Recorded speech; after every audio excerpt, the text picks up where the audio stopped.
Hi, and welcome to FP's online broadcast for the Manchester Jazz Festival 2020. I'm Ben Cottrell. I run FP Records.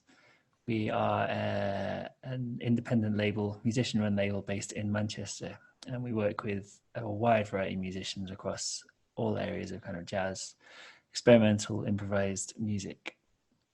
And one of those musicians that we work really closely with is Johnny Hunter, drummer, composer, improviser extraordinaire, leader of his own quartet, leader of his own large ensemble, and a key member of ensembles alongside people like Adam Fairhall, Corey Mwamba, Martin Archer, Kath Roberts, Anton Hunter, many, many more, I'm sure. Johnny, thanks a lot for joining us. Oh, cheers for asking me to do it, Ben. I appreciate it. Not at all. You've been busy over the past few weeks. Yeah.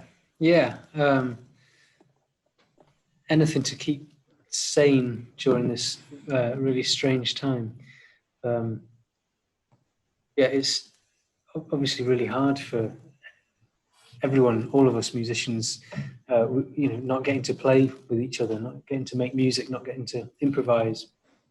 So I was keen to not let that get me down. So I took it as a challenge to just try something new and write some new music that might be that might be benefited by our current situation. Trying to find something positive in the situation and try and find something new to come out of it. Yeah, because improvisation is kind of central to a lot of, most things that you do. I think that'd be fair to say. And obviously with kind of things as they are at the moment, that's a bit more tricky. When the stuff that you do is so reliant on kind of obviously listening and reacting to what other people do, but also just kind of indescribable things in the room in the moment, I guess, which obviously doesn't really work when you're not in the same room. Absolutely. And this is I noticed quite soon after the lockdown was announced that a lot of musicians were putting out a lot of remotely recorded music where they'd, the drummer would put down his part and then the bass player would put down his part on top of that, and I think that all you get from that, I mean, in our music, that is not. I'm talking about other forms of music, but certainly in like the heavily improvised stuff, all you get is just a not very good version of what you would normally do,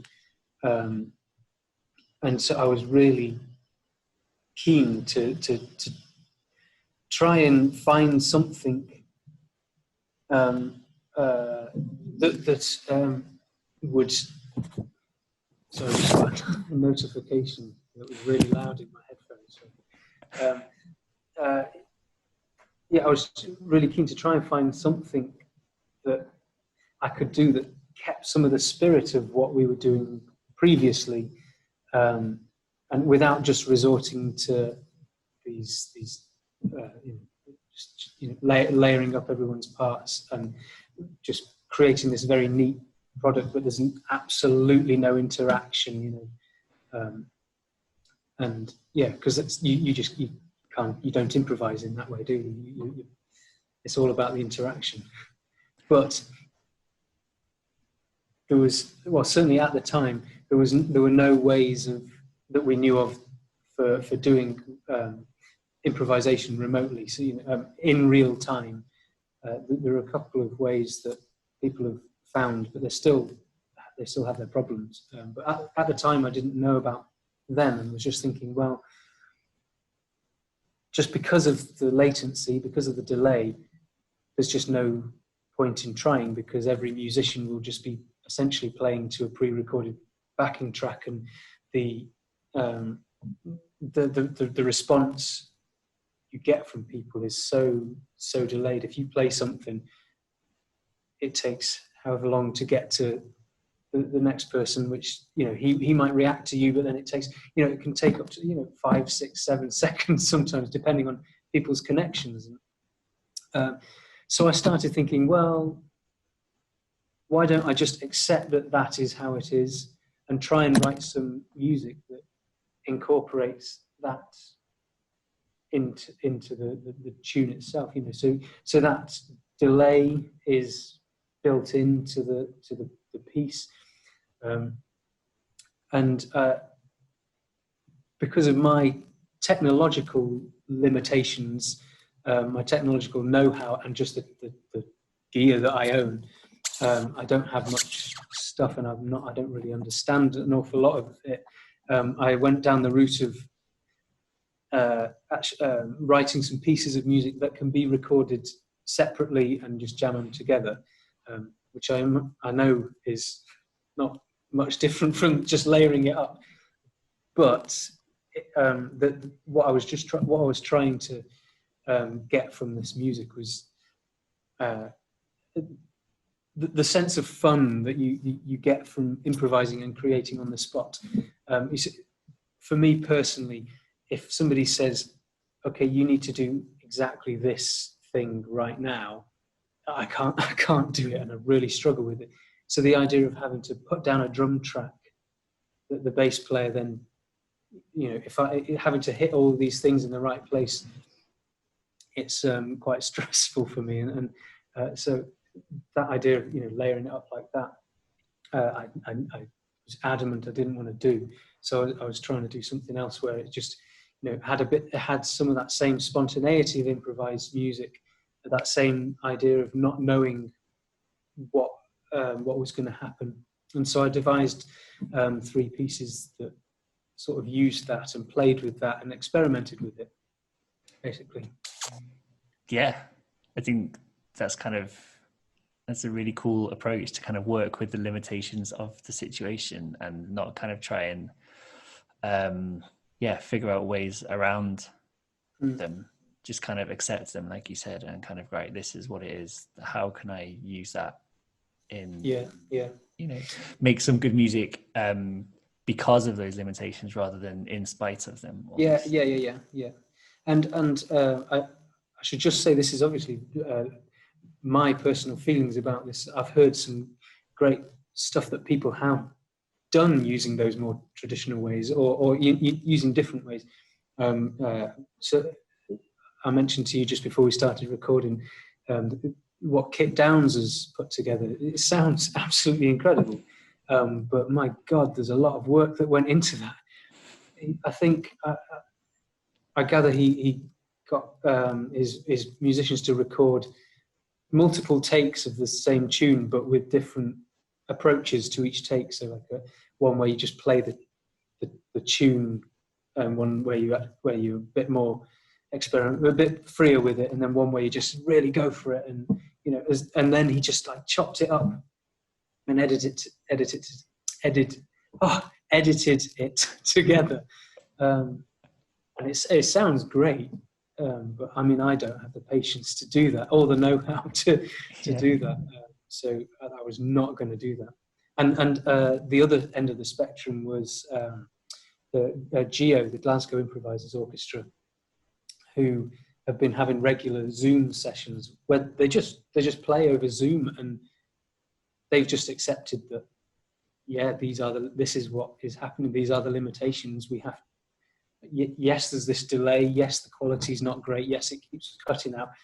But you know, that's just part of it. And as improvisers, we adapt to it. And I really like that approach to it.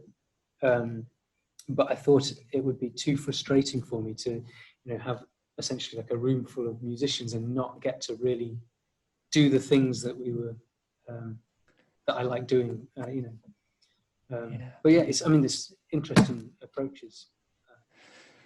So with this approach, you came up with, like you say, 3 pieces that actually have formed the basis of a new EP now, with your quartet, right? And EP called, well, Studies in Lockdown, kind of That's what it says on the because tin, that right? is what they are. Yeah. So maybe let's have a quick chat about those three pieces and the kind of different approaches in each of them. So they were recorded with your quartet, your regular quartet. So that's you on drums, Seth Bennett on the bass, Graham South on trumpet, Mark Hanslip on saxophone, all musicians that you play together a lot with, both in the quartet and in various other contexts. So you kind of know each other pretty well. But obviously this is a kind of, as you've already talked about, a completely different situation to almost every other gig that you've ever played, I guess. So yeah, let's go into a bit more detail on some of these pieces. Okay, so the first piece, which I've called Study Number 1, is in let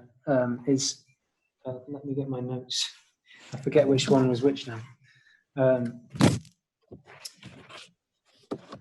So yes, so the first one I wrote, there's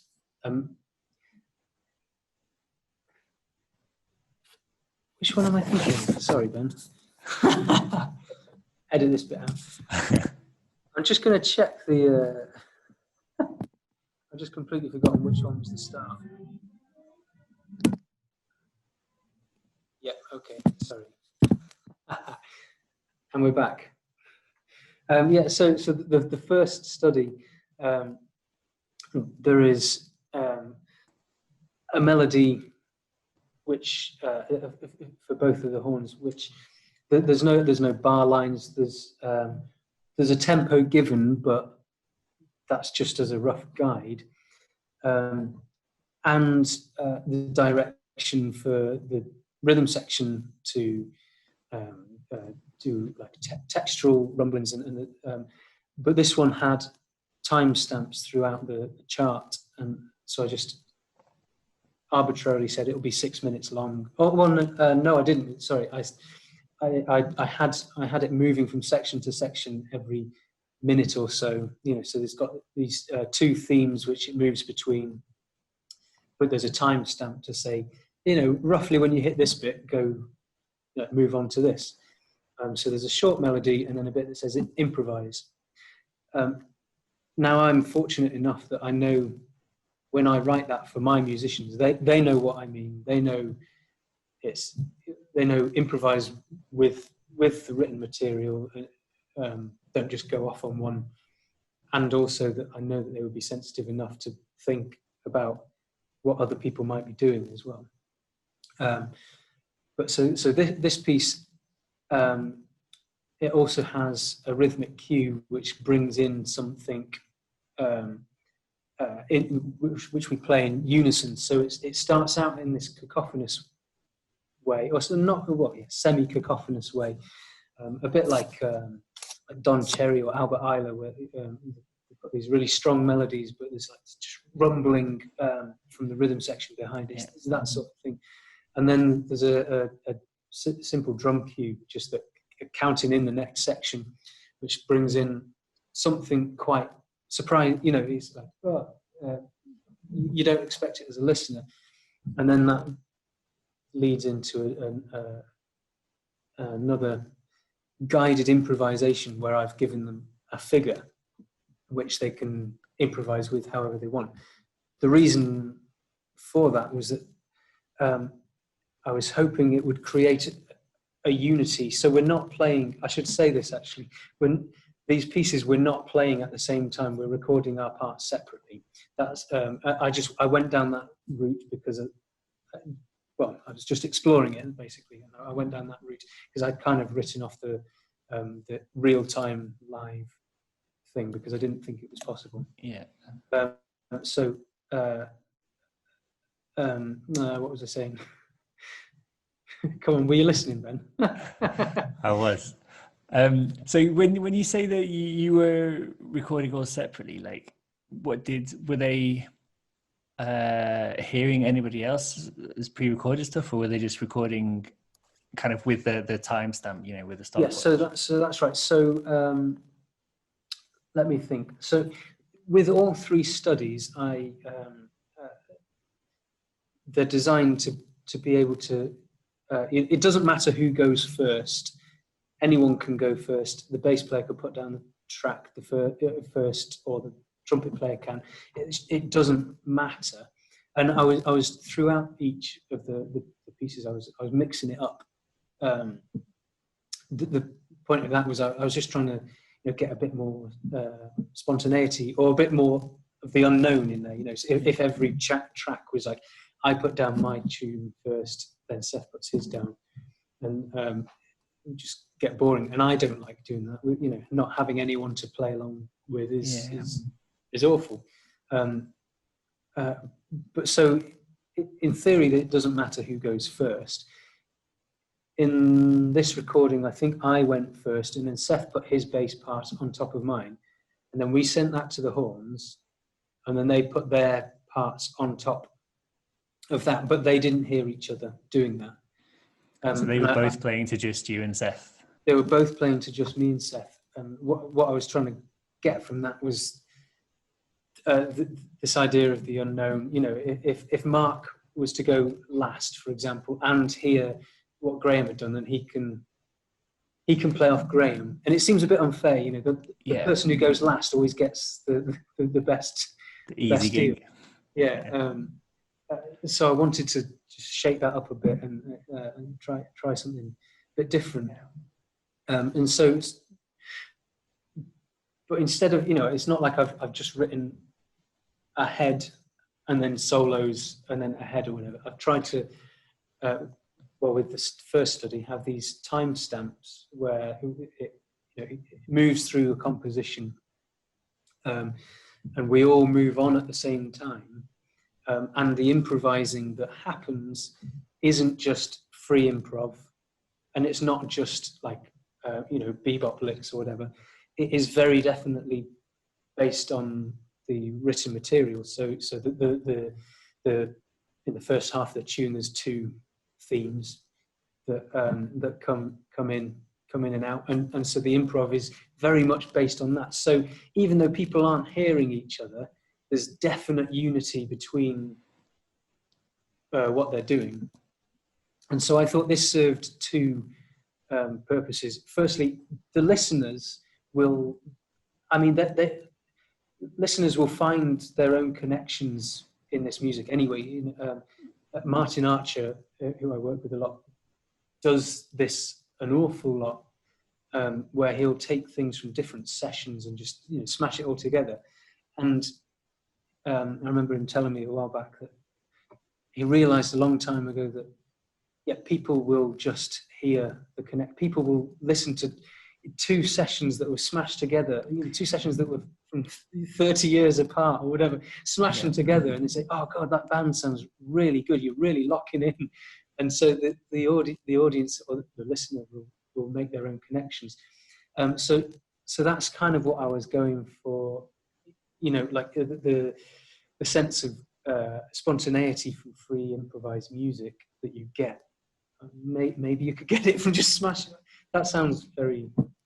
I don't really mean it like that. No, it makes sense. I've heard other musicians talk about that as well in the recording process. That actually, sometimes if you whack someone's solo, improvised solo, that's over one groove or vibe or chord progression or whatever, and just put it over a completely different solo, a completely different kind of background or in a completely different setting, sometimes they just magically work. And or maybe it's not magic, I guess there's some kind of process behind it, but yes, yeah. And so there's the second point, and the most important reason for my method, the compositional style of writing these themes that people will base their improvising on. And as I say, my quartet know what I'm after when I write that. But just having these little improvisational devices written in, it also makes you, when you're improvising, makes you feel like you're interacting with something, because you have something there that you're responding to. It's not just completely free improv, and it's not just, it's not just responding to yourself or your environment. There is something very definite in front of you, and these are only very simple ideas. Like there's in that piece, just there's one idea which is just deg gum. Is that sort of idea, but you can do whatever you want with that. Just two quavers and a crotchet. You can do whatever you want with it, but it's that sort of simple idea where you are definitely building something off of that, and the fact that the rest of us are also building something off of that creates that unity. And I found whilst doing this, and I suspected this would be the case, it does make you feel like you're interacting with something, you're responding to something, not just putting your part down, and not just putting, not just layering up your part to something. That was the idea. Interesting. Let's have a listen to some. I should say, throughout this kind of chat, we'll play a few short extracts, and then you can check out the full EP, which is available now. There'll be a link somewhere, but basically if you go to efpirecords.com, and then from there you'll be able to go to Johnny's Bandcamp page and check out the full EP. Also later on this program, we'll present the pieces in the entirety in a slightly different format, but we'll get to that. No surprises, no spoilers yet. But anyway, for now, we'll just hear an extract from this first study that Johnny's written. This is his quartet playing. So Johnny on drums, Seth Bennett bass, Graham South trumpet, Mark Hanslip saxophone.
Great. So that was just an extract from Johnny's first study in lockdown.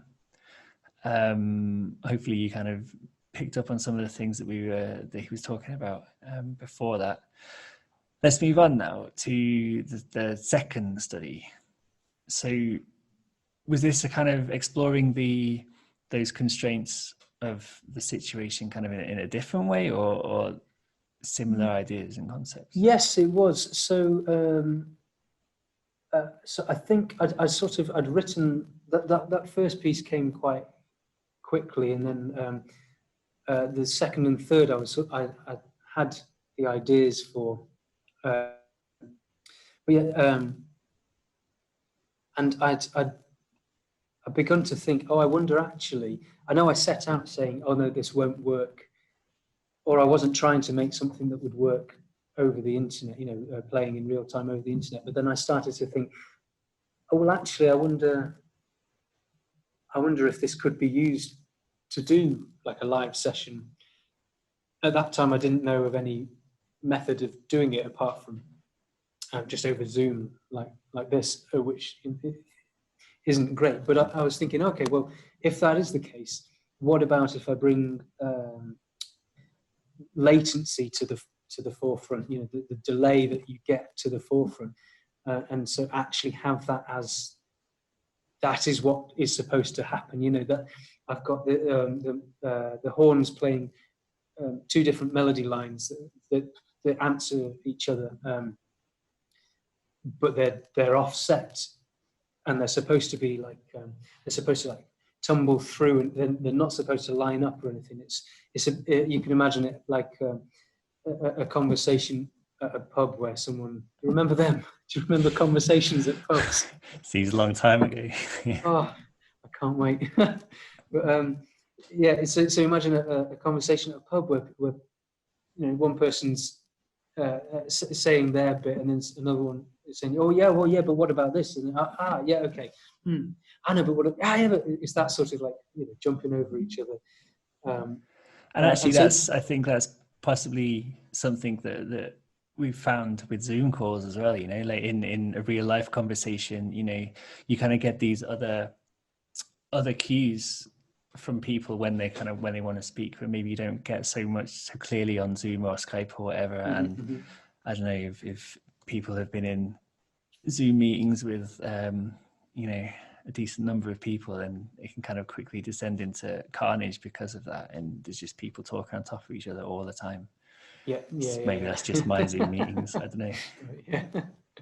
No, mine are all we're all very respectful of each other, so I don't know who you're mixing with. Yeah, riff-raff. Yeah. So that was the point of this piece. And how did we record this? So we started with the trumpet and the tenor sax, just recording their parts without hearing anything. So they were just recording just their parts, because it was their turn to have to go first, basically. But yeah, I made them do it separately, because I thought it might lead to some interesting things. Because if Graham, I think Graham, the two parts start at different times. One starts after the other, and if Graham had started second or whatever, and had already heard what Mark was playing, then he'd just easily be able to fit in, and it would sound very neat and good. But I didn't want good. I wanted chaotic, and you know, so I wanted this sort of like tumbling.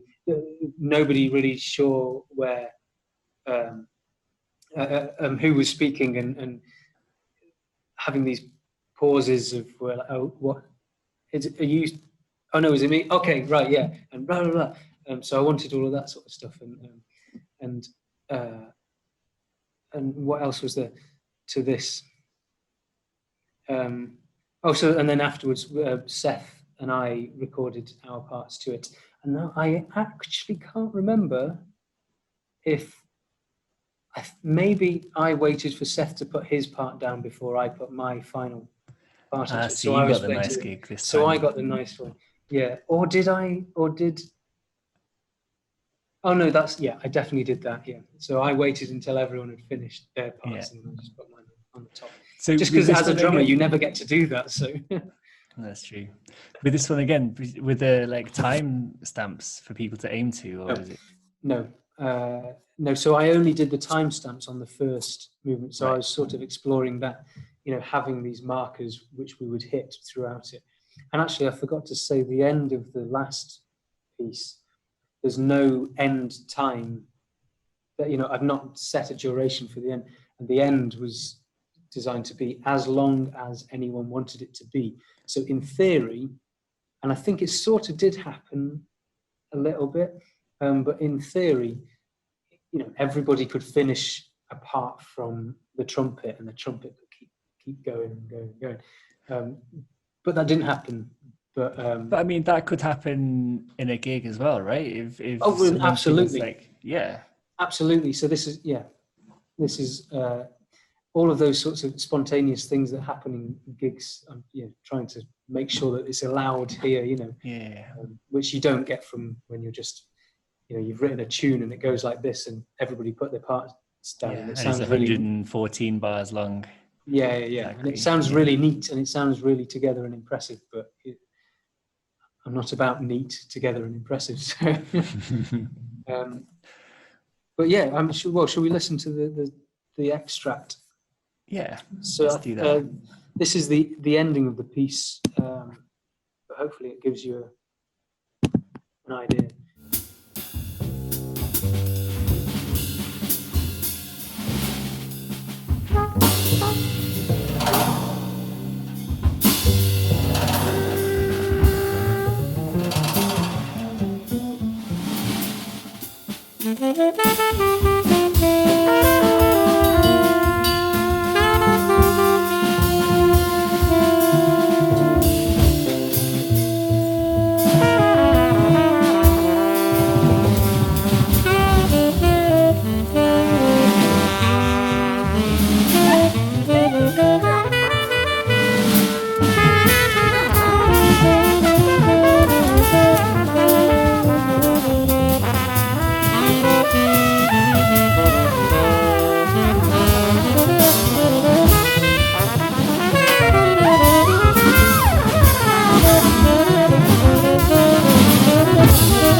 So you could hear that.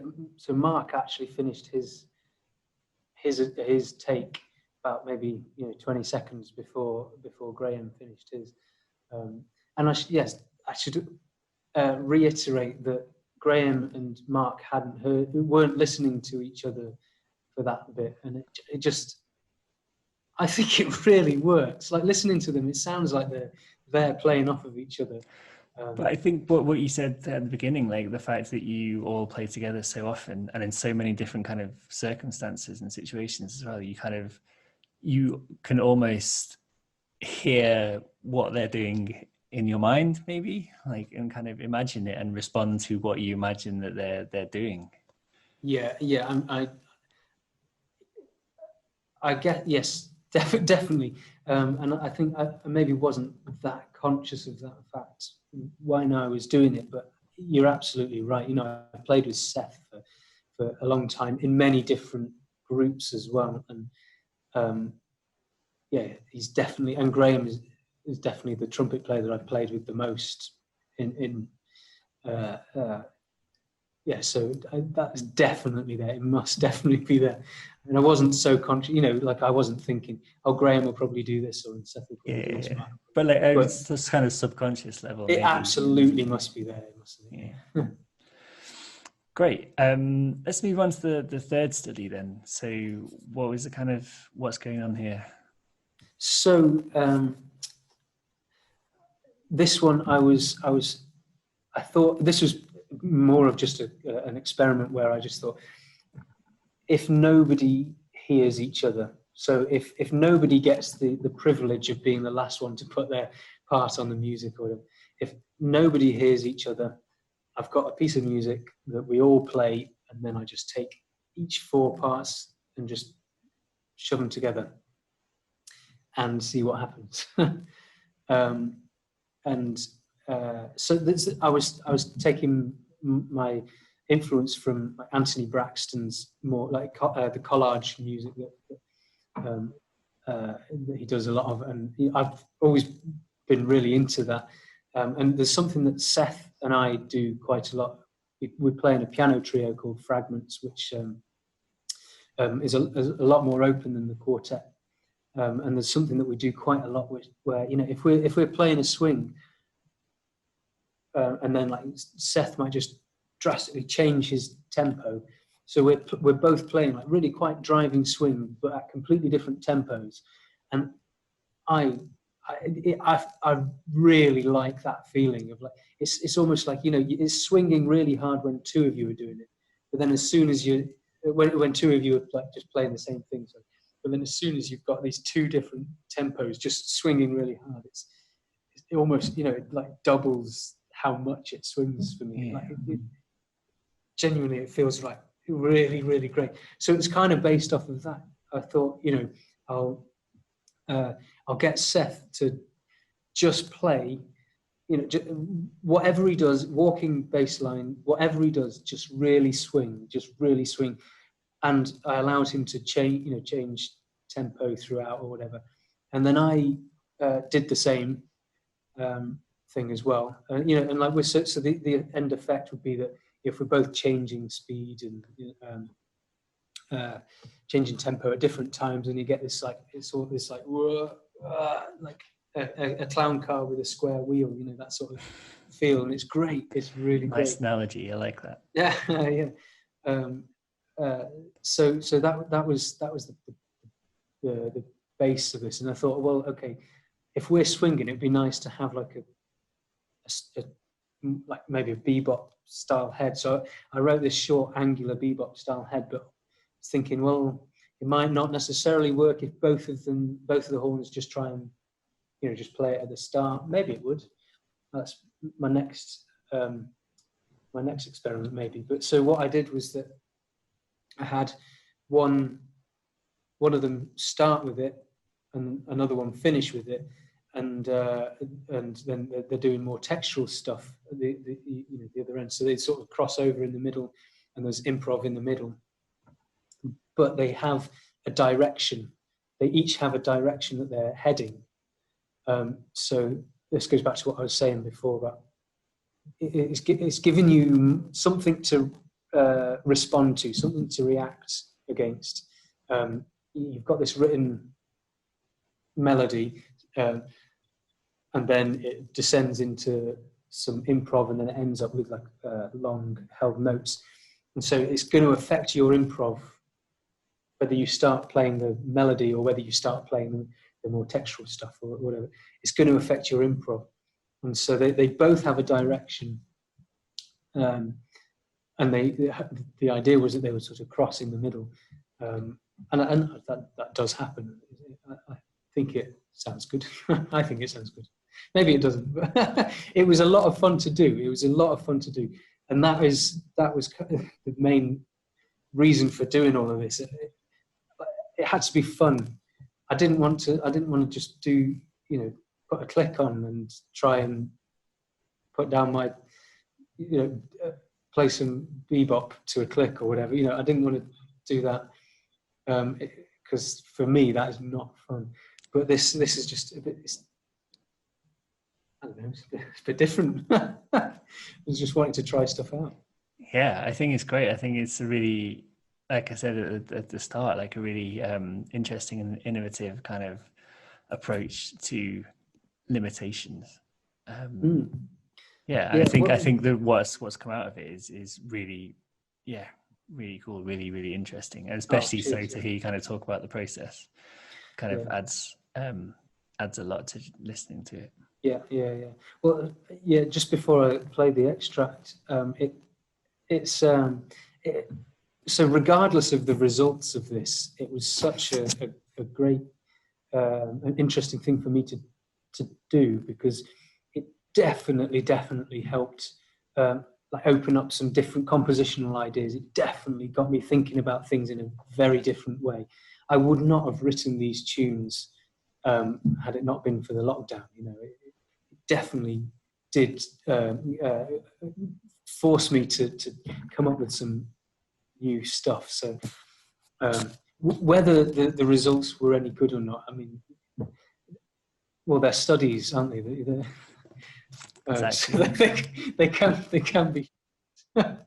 Cool. Well, we on that note, yeah, look forward to seeing what future compositions come out of this the work then. I've Cool. already started thinking of other things that I want to do, and other tunes, other ideas to explore. So, do you mean for this kind of lockdown situation, or yeah. kind of? Just until we. Well, I mean, it's in the nicest possible way, Johnny. But let's hope we're out of lockdown before you get a chance to put those together. Yeah, you're probably right. Yeah. Well, let's hear an extract from this third study then.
Great. So that was an extract from the third of 3 studies in lockdown, composed by Johnny Hunter and performed by the Johnny Hunter Quartet.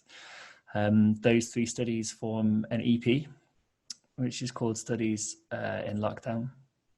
And that EP is released on Efpi Records and available now. So if you go to fprecords.com, like I say, from there you can go to Johnny's Bandcamp page, and then the EP will be there. So please do check it out in full. And yeah, tell all your friends. So just to finish off, Johnny, you kind of touched on at the beginning that these studies were kind of a response to the limitations of playing online. And you're right, at the kind of the very early stages of this lockdown situation, kind of there wasn't really much much opportunity for people to play live on the internet together in real time, other than Zoom, which is kind of, not really designed for that. It's designed for kind of obviously conversation where a few seconds latency isn't a massive deal, but obviously when you're trying to perform music together, that does cause issues. Kind of as the weeks have gone by, musicians have found ways to play together and have made things work. There's a few different things, software kind of interfaces or platforms that people have been using to really great results. And so that kind of sparked off an idea in you, right? Well, yes. So it was talking to Mark Hansett, and he had been looking into this thing called Jack Trip, which, as far as I'm aware now, is still the best method of playing with musicians in real time. But it's way above my head in terms of like you need to. Well, it's quite complicated to get set up, and I did try, but I needed my hand to be held through it. So basically, as we speak, I've still not set that up, and it should be. I should point out that Sam Leake, the piano player from London, I think, did actually do a 2-hour video on how to set it up. So if you're at all interested, you should definitely check that out. But that's 2 hours, man. That's a long time. But no, so what I tried is this plugin called Audio Movers, which is basically, it means that you can send your audio to somebody else and they can send it to you. and it bypasses a lot of the clunkiness that Zoom has. If I'm right in thinking, well, I might be wrong. Someone will correct me on this, but it stops you. When your computers are connecting to each other over Zoom, or they're constantly talking to each other, constantly checking that it's still there, that the other computer's still there, and that's what contributes to a lot of the delay and the to the lag. And I believe what Jack Tripp and Audio Movies do is they stop them doing that. So once you've got a connection with a computer, it assumes it's still there. I gather that's why, and so that's why you can, like, if you call somebody on the phone, the latency is not that great. It's not that high. So it surely is possible. And as I said before, I was thinking that, oh well, okay, you can maybe just cut all of that bit out, because it's. I think people can explain it a lot better than I can.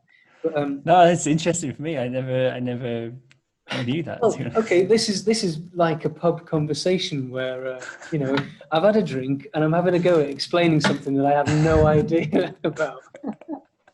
Well, I'll tell you what. Let's just play. We'll play what we did. So we used Audio Movers.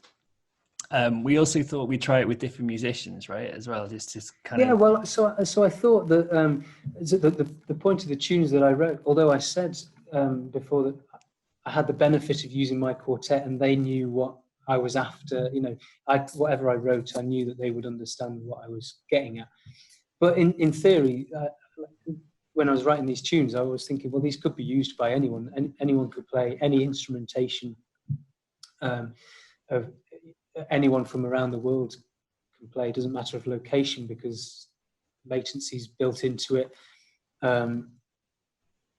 And so I thought, oh well, I'll just try it with different musicians. As it turned out, it ended up being quite a similar lineup to my quartet: trumpet, sax, double bass, and drums. But that's just because of timings with people. People couldn't make it.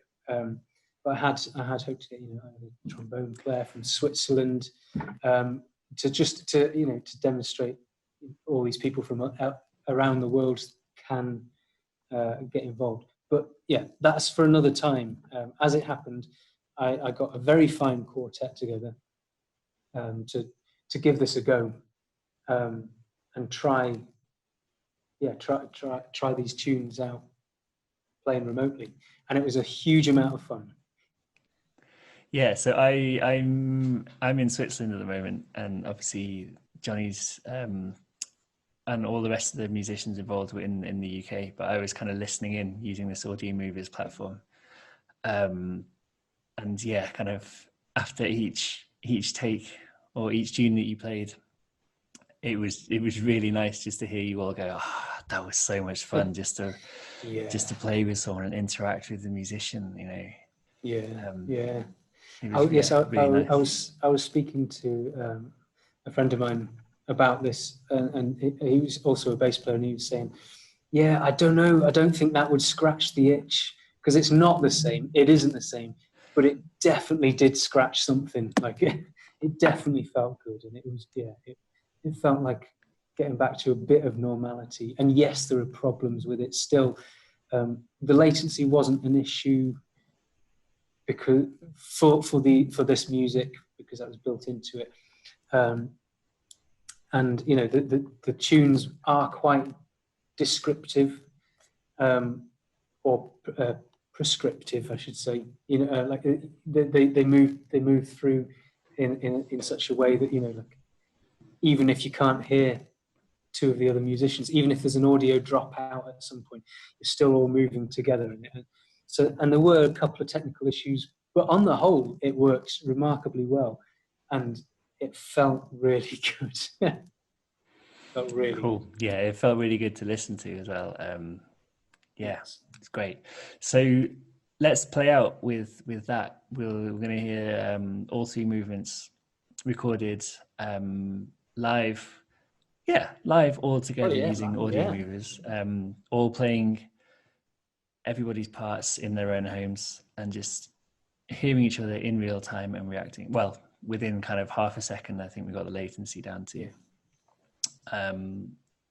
which was pretty good. Yeah, and I should just say thank you so much to you, Ben, for helping set that up, because as I said, I need my hand holding through any technological or anything to do with that. And also I want to say a real big thank you to the musicians who tried it out with me. We've got Graham on trumpet, Graham South, Dee Byrne on alto sax, and Hugh Williams on double bass, Hugh V. Williams on double bass. Yeah, so Hugh and Dee in London, you in Cheshire, and Graham in Manchester, all playing together live. So we'll play out with those 3 studies. And once again, thanks very much, Johnny, for your time and the insights into these pieces. And do check out the Johnny Hunter Quartet, especially the new EP Studies in Lockdown, but they've also got 2 albums on Efpi Records, with a 3rd on the way shortly, so keep an eye out for that. Thanks again, Johnny, and here's Johnny Hunter, I don't know, let's think of a band name, the Johnny Hunter Experience. the Johnny Hunter Experience, perfect. Here we go.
Ooh, Yeah.